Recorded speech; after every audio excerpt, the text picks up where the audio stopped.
great African river meets the parched heart of the Kalahari lies a land of profound beauty, the Okavango Delta. Each year, the Okavango's waters flow across thousands of square miles of sand, giving birth to a flooded desert.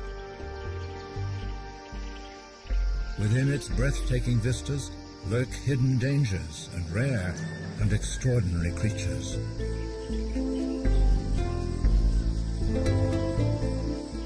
The delta's skies ring with the cry of eagles, and its waters teem with life. There is no other system quite like it on Earth, and few so complex.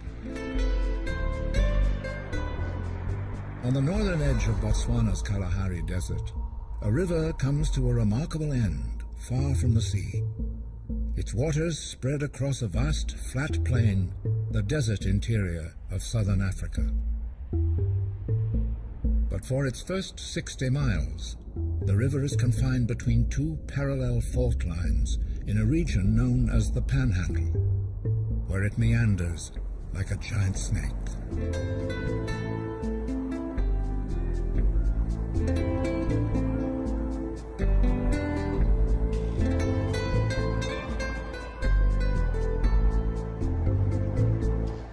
Besides an endless supply of water, the Okavango brings with it large amounts of silt, sand, and dissolved nutrients. Together they produce a 5 million acre paradise in the middle of a dry world.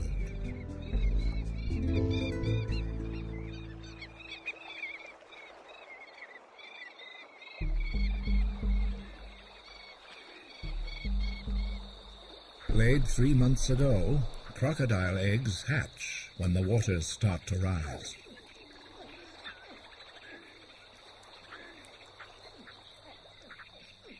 Within weeks, the youngsters will disperse in every direction. Most will succumb to predators, some may remain in the Panhandle, and a few could end up hundreds of miles away, stranded in the desert. Their fortunes will follow the water in both its rise and fall. The Panhandle's lush papyrus beds support a rich supply of insects and fish, a perfect nursery for small crocodiles.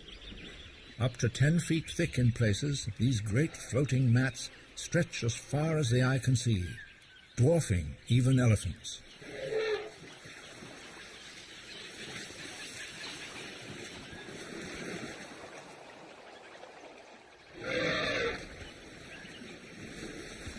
As they forage, the elephants tear loose pieces of papyrus, launching a stowaway into the river.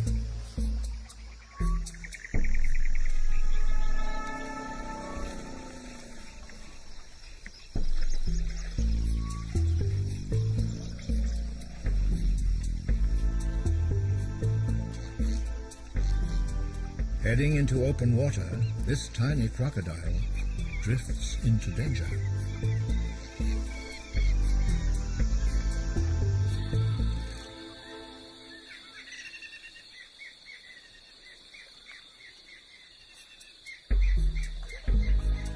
Crocodiles rely on camouflage, instinct, and experience for survival. Living long enough to acquire the experience is the challenge.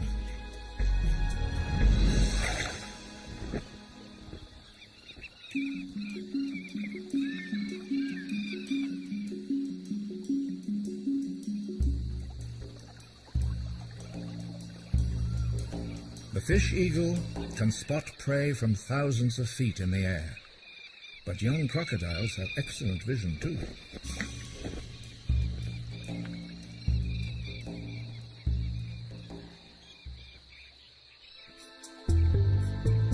Still, out of the many thousands of crocodiles hatched in a season, only a few will grow to maturity. As the waters peak, large sections of papyrus can break away and float downstream. These circular islands often wash into small channels. Blocked off, the channels may eventually vanish. But elephants and hippos are always clearing old channels, and forging fresh ones. Where does all this water come from? For several months each year, rains in distant mountains, augmented by local rains, send a surge of water through the Panhandle. It would take nearly half a year to spill out into the desert at the other end. The waters spread underneath the papyrus mats, lifting the entire surface like a huge raft.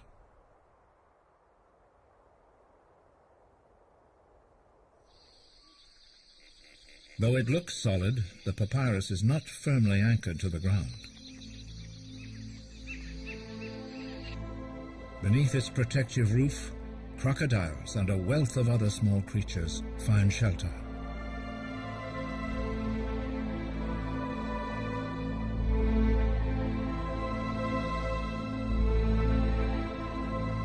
The Panhandle acts as a giant filter for the Okavango.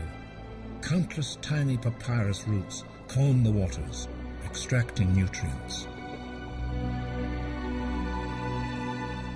After flowing through many miles of roots, the waters emerge crystal clear.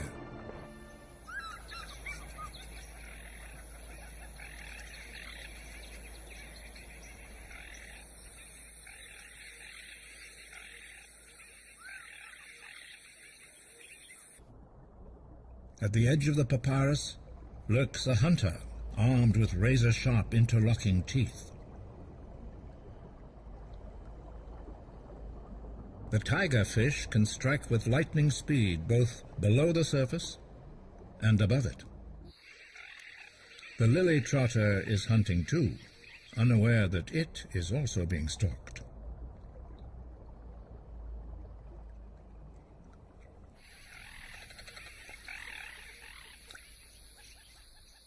But most predators here are also prey.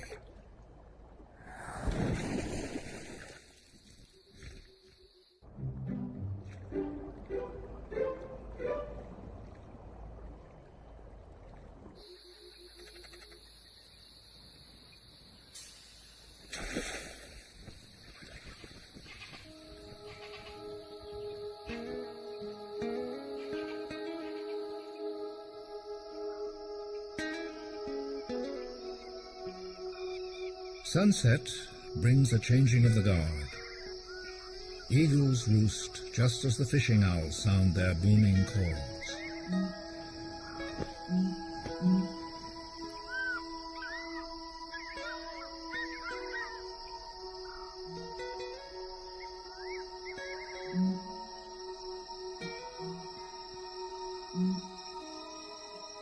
From below the papyrus, small fish and insects come out under cover of darkness. They are the staple diet of little crocodiles.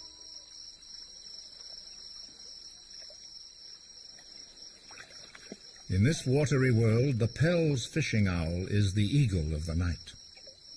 With broad and powerful 5-foot wings and talons like grappling hooks, it lifts heavy prey straight out of the water. Its main target is fish, but a small crocodile will do.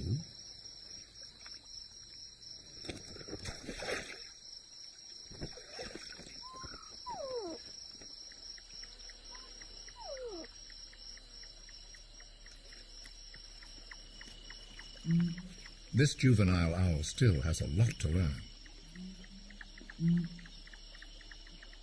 With its large, sensitive eyes, it must judge the refraction of the water's surface and catch a moving fish in the dark.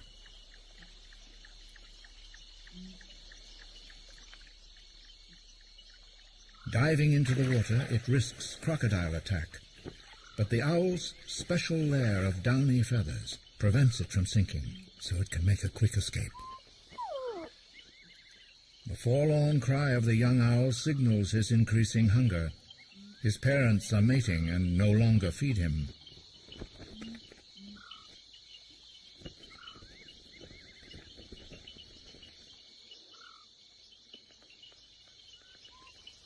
Suddenly, he's on his own.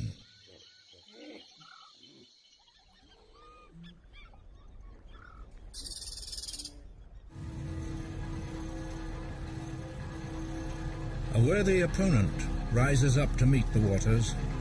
Fire sweeps across the panhandle as if an epic battle is being waged between the water and the flames. Together, they will reshape this land of extremes.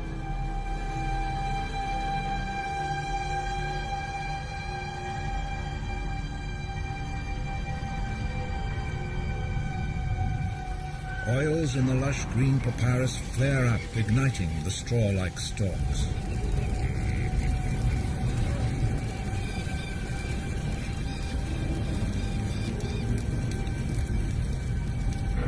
In the face of fire, escape is the only option.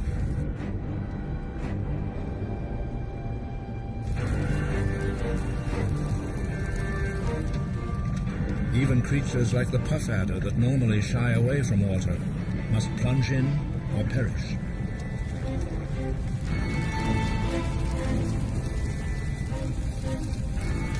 Out of this elemental struggle, the Okavango is reborn.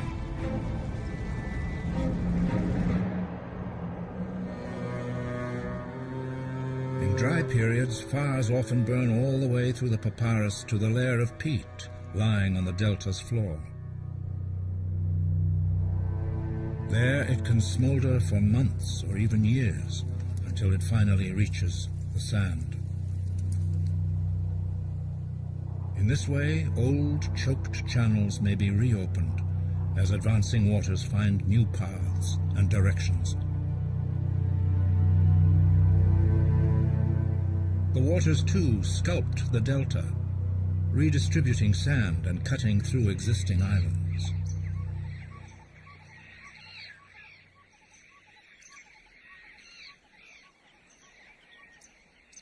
They carve out steep banks where rainbow-colored birds find safe nesting sites. This haven for white-fronted bee-eaters will not last forever. Next season, it may well crumble and wash away completely. But for a while, the bee-eaters grace their sandy bank with dazzling colors.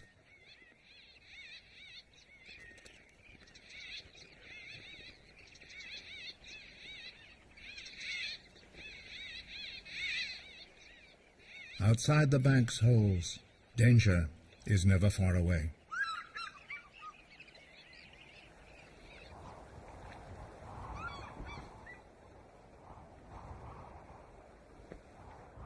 Change is stirring throughout the panhandle as the surge of water passes and water levels lower.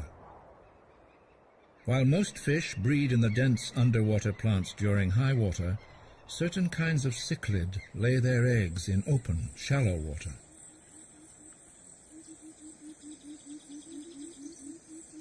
Their nests pockmark the sandy bottom. Adults excavate bowl-shaped depressions for brooding their young.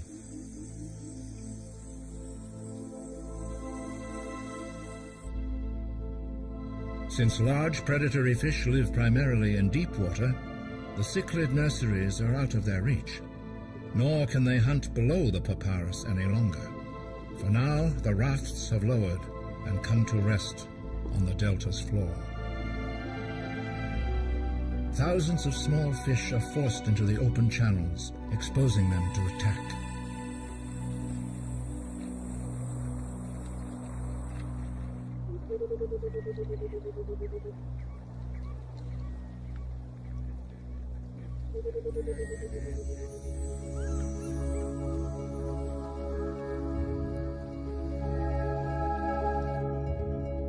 The sudden availability of fish coincides with the mating season of the fish eagle.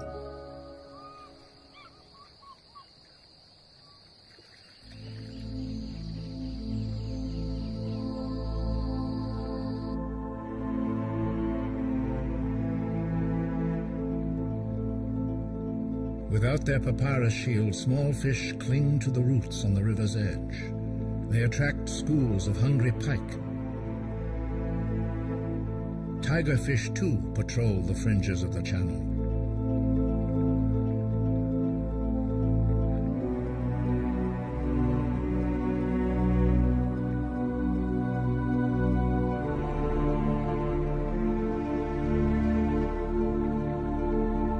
Above them all, the fish eagle hunts the hunters.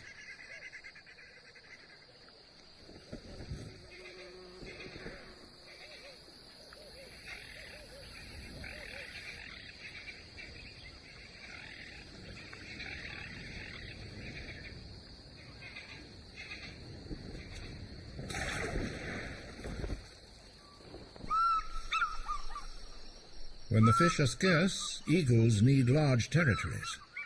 But the profusion of fish in this channel has brought many pairs too close for comfort.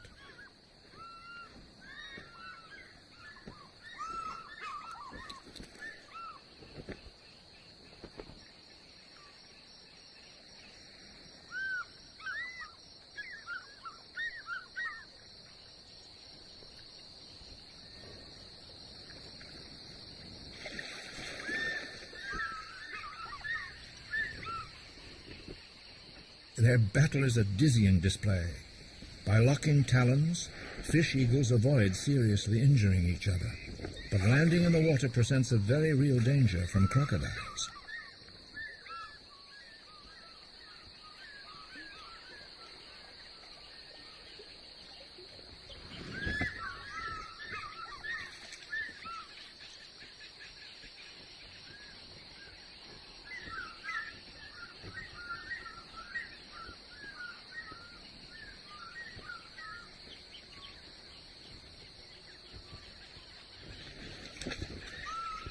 Besieged from above, it's trapped there.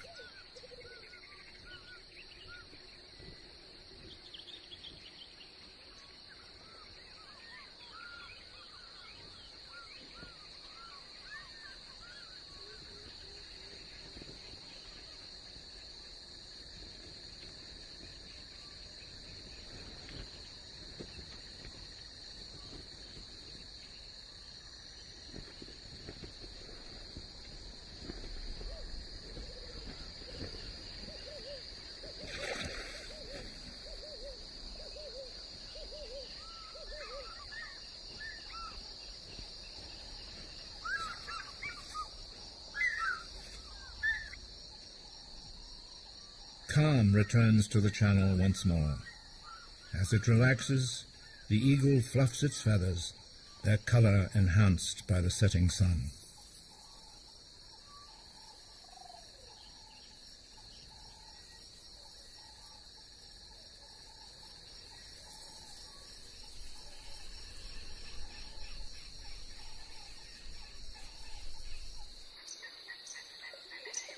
Lily-covered backwaters provide good cover for the young crocodiles.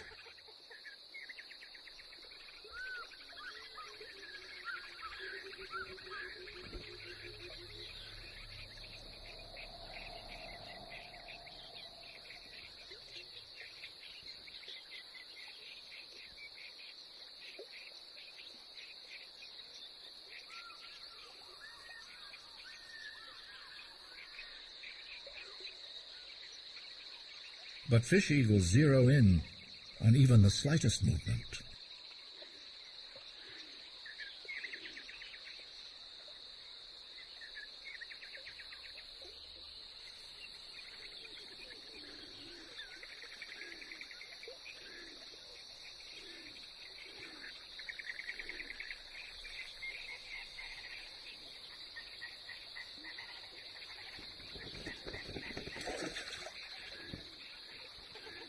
A lucky escape and a valuable learning experience.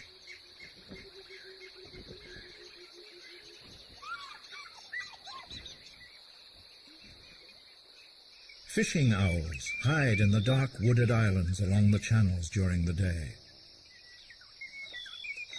Owls and eagles are about the same size, but they are not equals. Despite the easy mark, the owl will not hunt, for any movement could set the eagle upon it, a fight the owl would lose.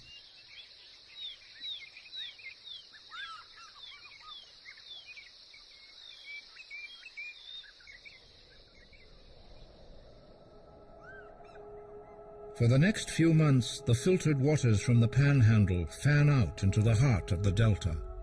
This permanent wetland is always lush and green.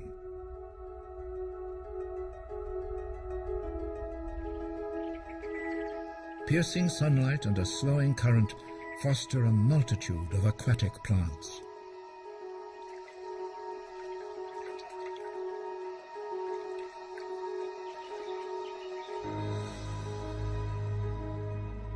Though still containing some dissolved minerals, these waters, once opaque, are now as clear as glass.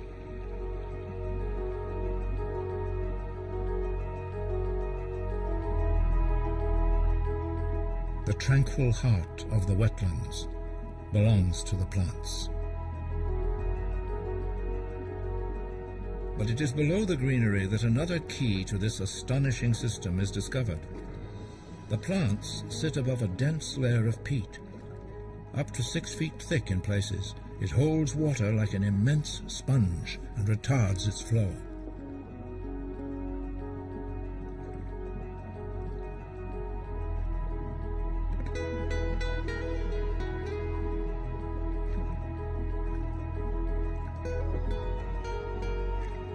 Only very large animals can successfully navigate the wetlands. With little game available, just a few crocodiles live here, though they can grow to enormous size. They stalk the hippo paths which slice through the vegetation, revealing the peat and sand beneath.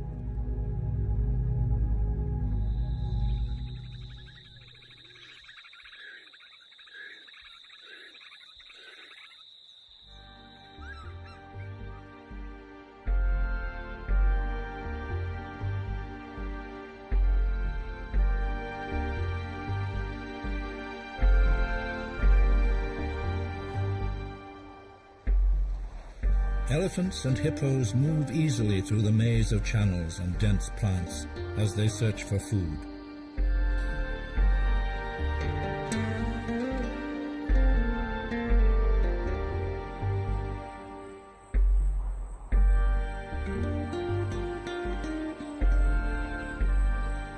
Only one antelope resides in the deeper waters of the wetland, the graceful and elusive Sitatunga.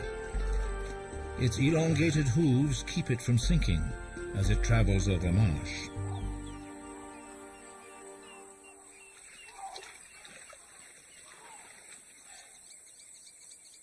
It's a prime target for big crocodiles.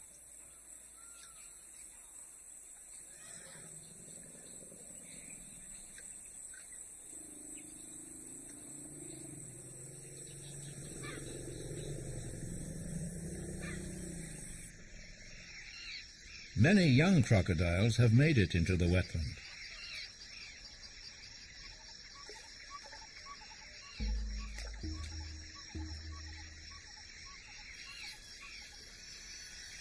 Now double in size, they are no longer quite as vulnerable, at least to attacks by a saddle-billed stork.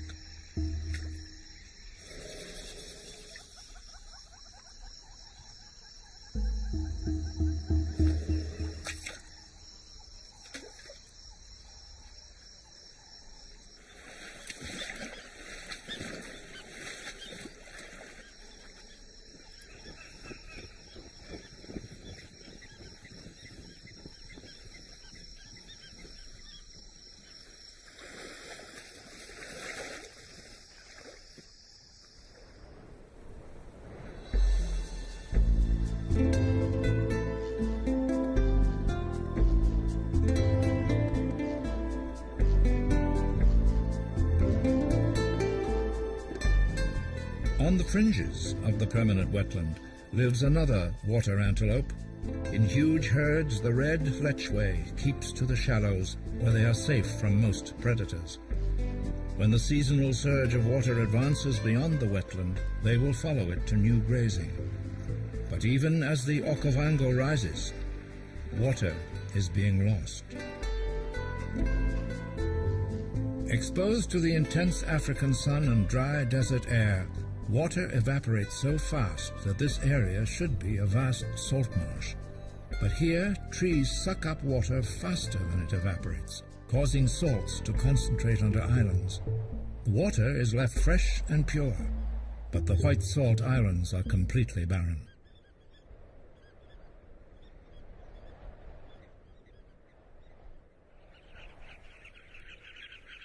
The White Islands are isolated enough that bee-eaters will forego the safety of their vertical riverbanks and dig their nests on flat ground.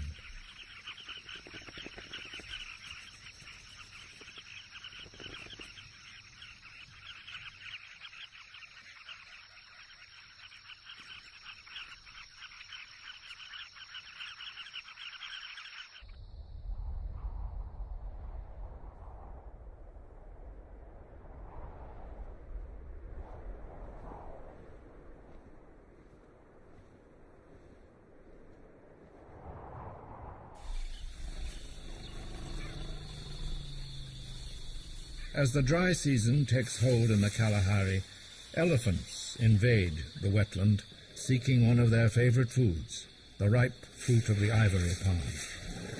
But getting it requires timing and precision. Shaking the tree is a skill, and some elephants are more talented than others.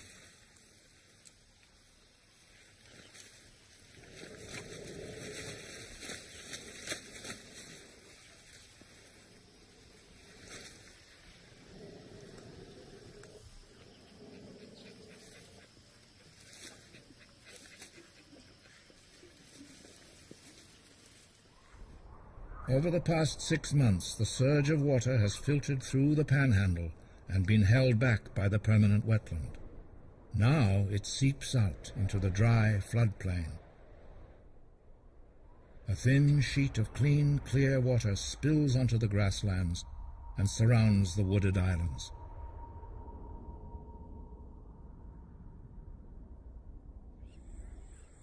Coming at the driest time of year, long after the last meager desert rains, the water's arrival seems like magic.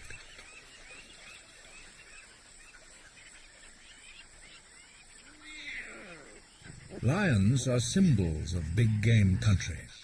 Within their territories, the lions now track the new water's flow, anticipating the coming of the great herds, for they know that where water flows, buffalo are soon to follow.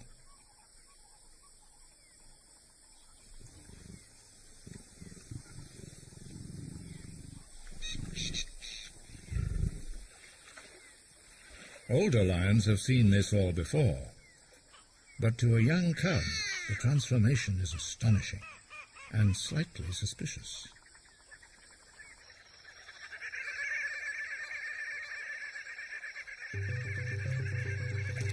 Along with the waters come a host of new visitors to the grassland.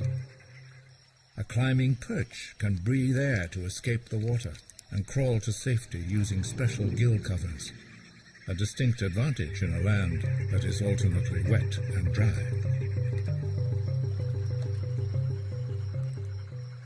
The swelling waters flush insects, mice, and other small prey out of their grassy hiding places and into the open.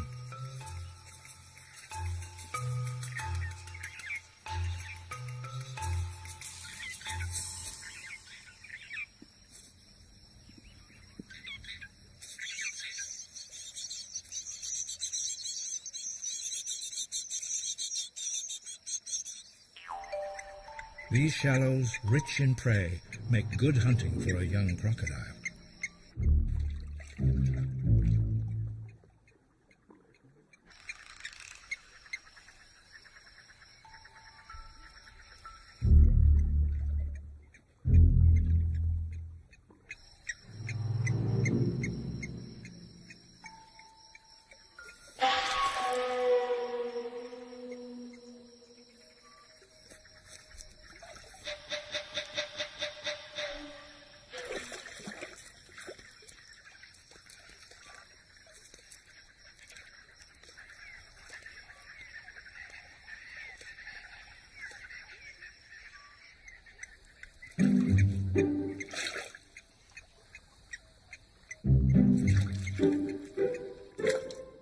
The unusual binocular vision of the climbing perch gives it pinpoint accuracy when leaping for insects.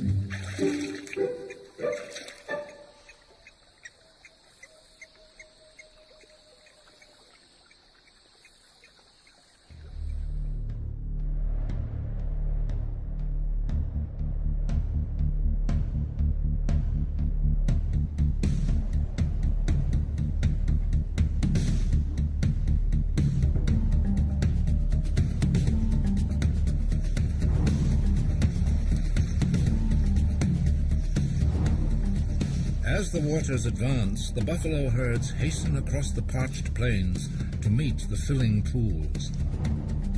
For months they have been confined to the sparse grazing on the edges of the permanent wetland. Finally, they can wander the entire floodplain, cropping the fresh green shoots that spring up along the water's path.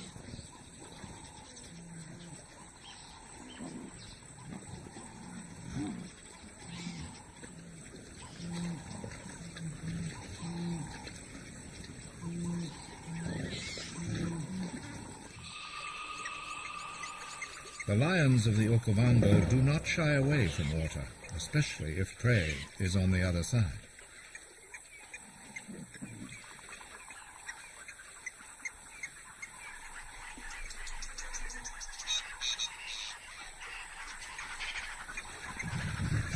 Playful but alert, they watch the buffalo closely for signs of weakness.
Wherever water goes, so go the crocodiles.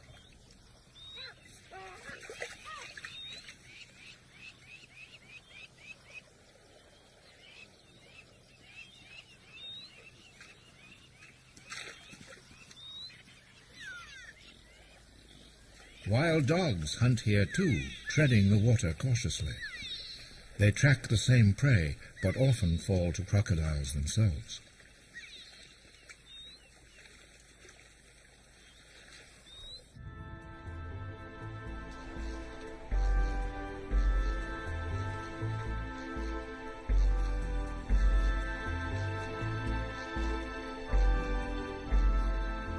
After several weeks, the waters inundate thousands of square miles of floodplain. To travel anywhere, the animals must cross water. Higher grounds become islands in the shallows.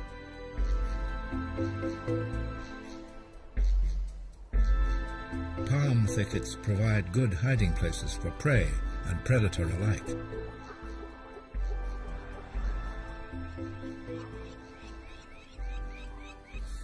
Later, this lioness may conceal her cubs in it, but at the moment she's caught the scent of something interesting.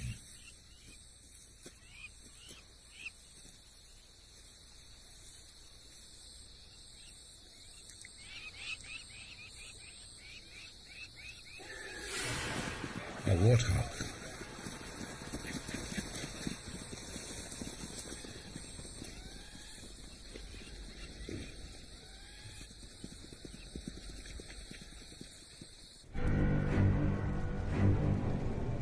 As if to mark an end to paradise, the dry season has brought fire to this land of water. Flames lay waste the floodplain. Exposed brittle grass goes up like tinder.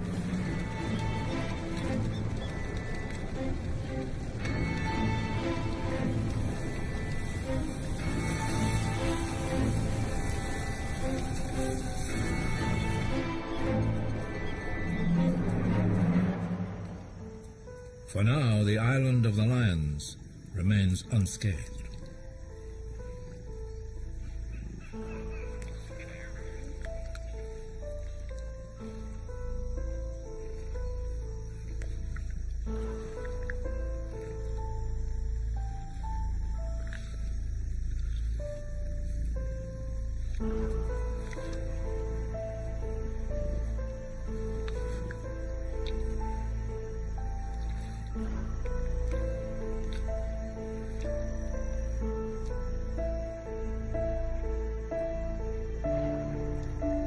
The lioness and her cubs seem unaware of the peril encircling them. A strong wind and a live spark are all that stand between them and disaster.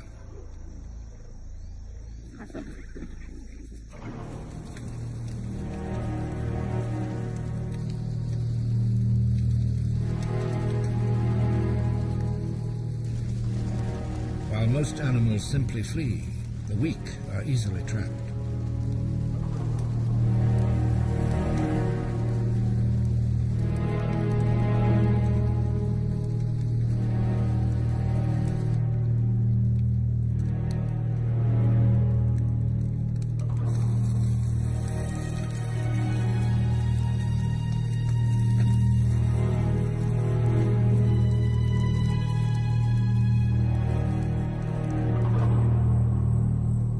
Fire can work to a lion's advantage. The lioness leaves for the hunt. The cubs know to stay near the thicket till her return.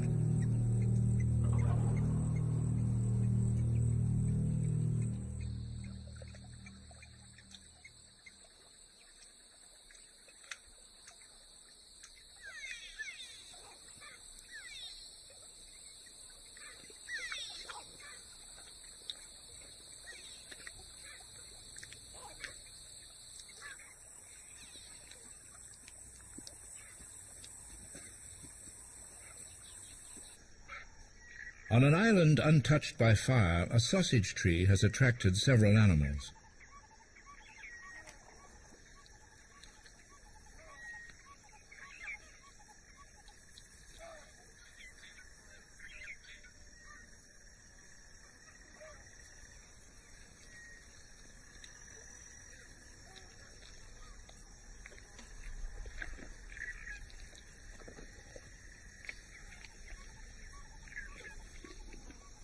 These sausages, a prized fruit, are as tough as gourds.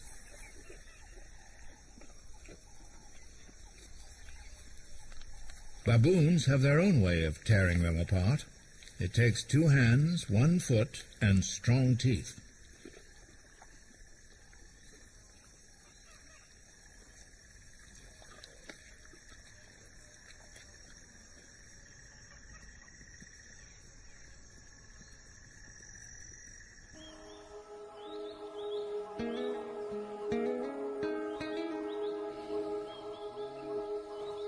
With the water rapidly disappearing, there are few pools left deep enough for hippos.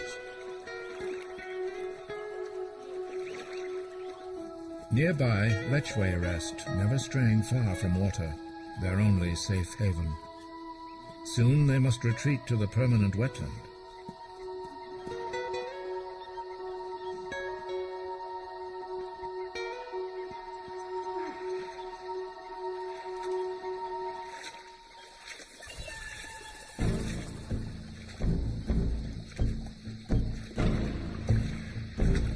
Predators, too, haunt these waters.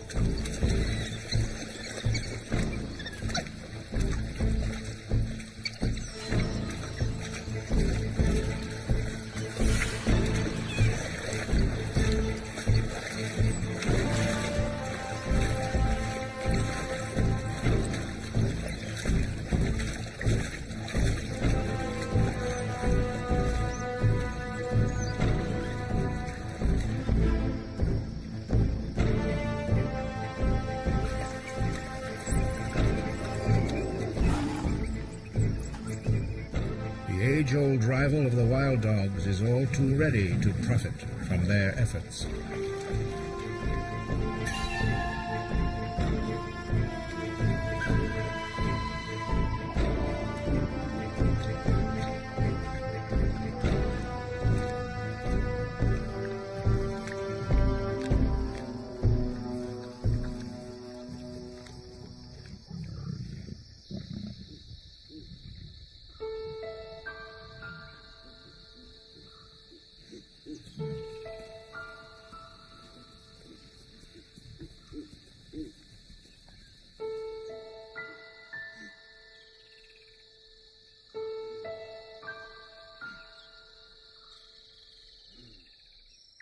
In warmer temperatures, many birds nest, and snakes come out of hiding.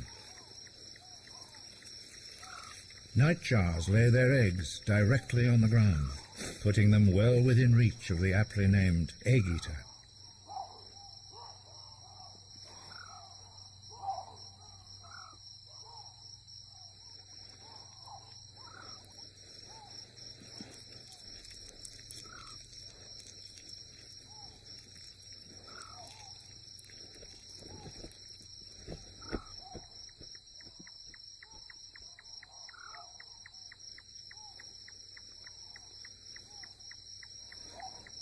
It crushes the egg with its vertebrae to release the contents.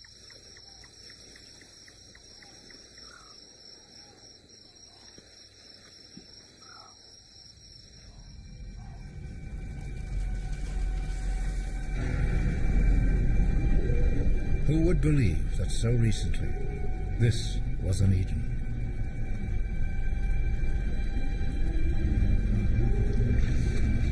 The herds take refuge in water, but it too is vanishing.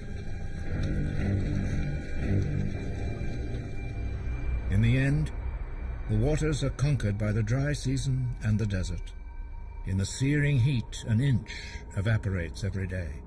The rest sinks into the sand. Soon all is lost, save for a few large pools. But in the water's wake, succulent grass springs up, drawing enormous herds to feed.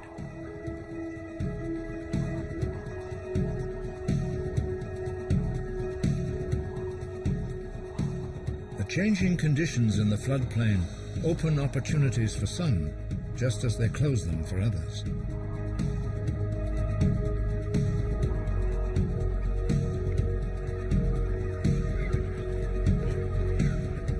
Vanishing pools are a catastrophe for fish, but a blessing to birds. From far and wide they come to harvest the annual bounty of stranded fish. Even fish eagles leave their territories to take part.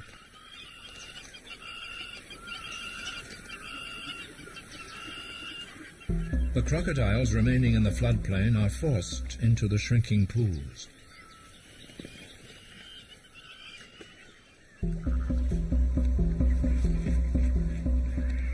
Those that were once prey now turn predator.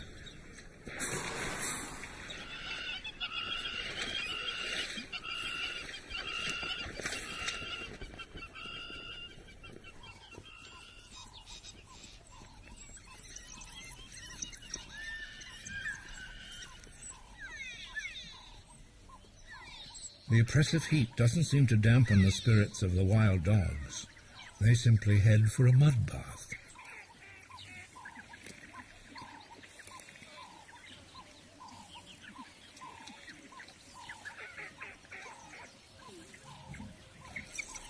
Here's a curiosity unfamiliar to the dogs. Terrapins usually stay out of sight, deep in their pools. With its home drying up, it must seek a safe place to wait for the water's return. But a safe place may soon be beyond its reach.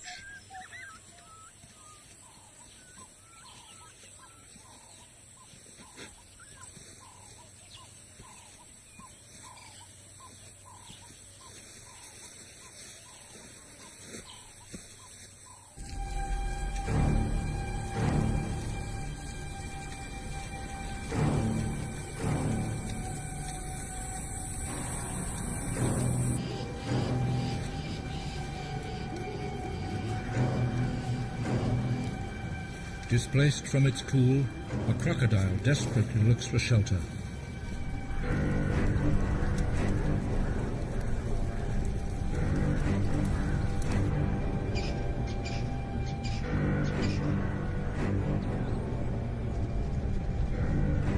In huge swaths of the delta, fire replaces water as the dominant force.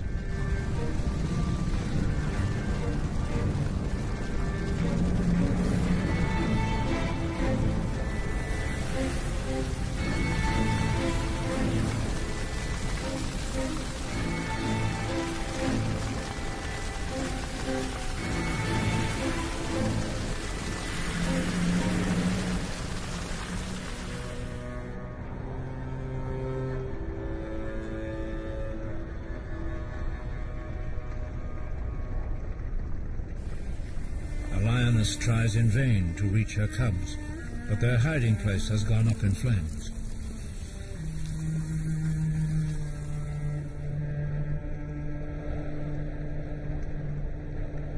Every year, thousands of animals are destroyed by the infernos that consume the delta.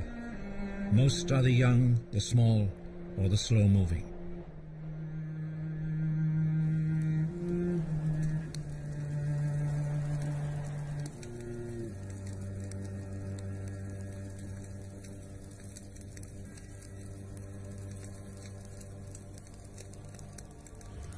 Sorrow for some is fortune for others. For when cover is scarce for the mouse, food is plentiful for the yellow-billed kite.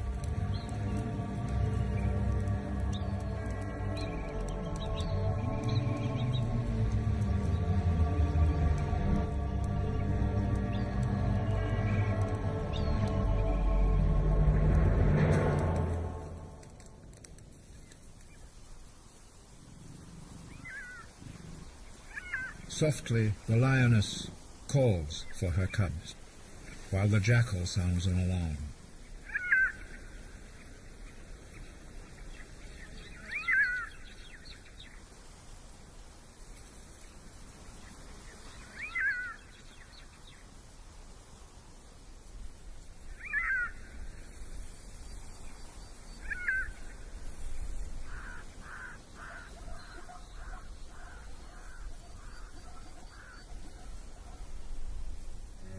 Most large animals escape unharmed. They simply walk away faster than the flames, or they shelter in areas that have already burned.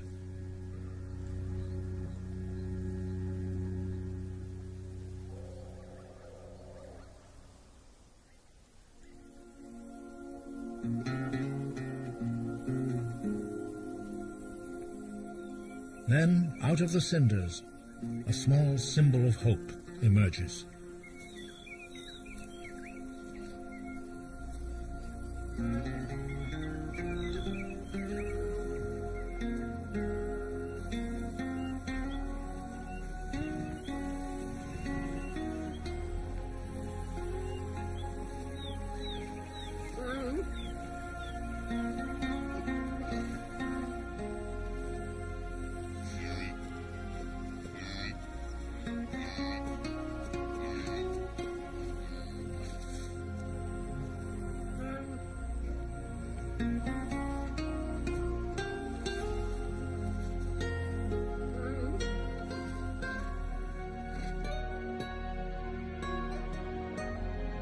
Now the hard times settle in for the creatures of the plains.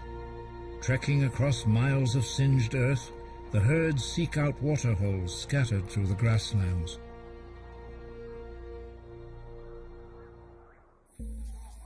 And as always, the crocodiles are waiting in the last haven for the survivors of the heat and flames.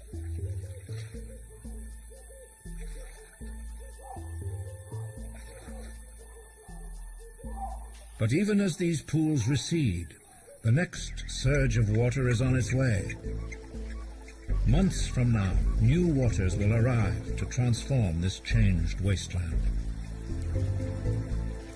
For here, where the Okavango's waters meet the Kalahari Desert, the delta is constantly recreated. Fire and water ravage and renew, advance and retreat.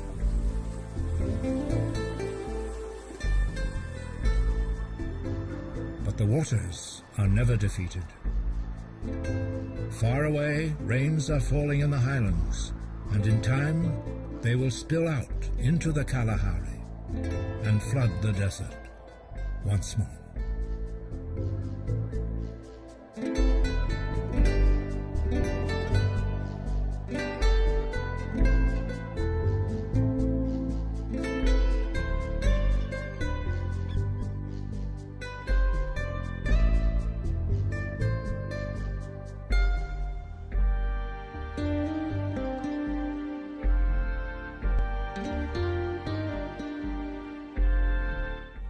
In a moment, to look at next week's trip to the Kalahari.